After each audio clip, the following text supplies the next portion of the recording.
Hello guys welcome back to my channel epic kids. ఈరోజు మన YouTube ఛానల్లో ఆనపకాయ హల్వా ఎలా చేయాలో చూసేద్దాం. ఆనపకాయ అంటే అదే అండి, సొరకాయ. మీరు ఎప్పుడైనా ట్రై చేశారా?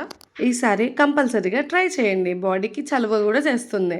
తర్వాత ముందుగానే సొరకాయ పీల్ వేసేసి ఇలా తురుము పెట్టుకోవాలి. సీడ్స్ ఉన్నా పర్వాలేదు, లైట్గా ఉన్నా పర్వాలేదు. తర్వాత ప్యాన్ పెట్టి గీ వేసేసి ఆ తురుము పెట్టుకునేదంతా వేసేసిన తర్వాత ఇలా వీడియోలో చూపించినట్లు ఫ్రై చేసేసుకోండి.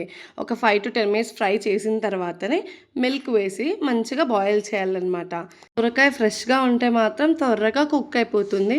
వాటర్ మాత్రం యూస్ చేయకండి, ఓన్లీ మిల్క్తోనే బాయిల్ చేసేయండి. ఒక 10 minutesలో అది బాయిల్ అయిపోతుంది. ఆ తర్వాత తగినంత షుగర్ వేసేసుకోండి. షుగర్ మొత్తం డిజాల్వ్ అయిపోయిన తర్వాత మళ్ళీ ఒకసారి కలిపేసి ఒక 5 minutes కుక్ చేసేయండి.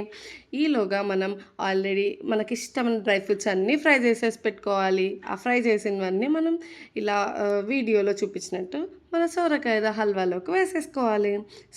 వాటర్ వేయకుండా కుక్ చేస్తే ఇంత దగ్గరకు వస్తుంది అండ్ ఆల్రెడీ జ్యూసీగా ఉంటుంది కాబట్టి చాలా బాగుంటుంది అనమాట. మీరు ఎప్పుడైనా ట్రై చేయకపోతే కంపల్సరీగా ట్రై చేసి మీ ఫేవరెట్ పీపుల్కి తినిపించేసేయండి.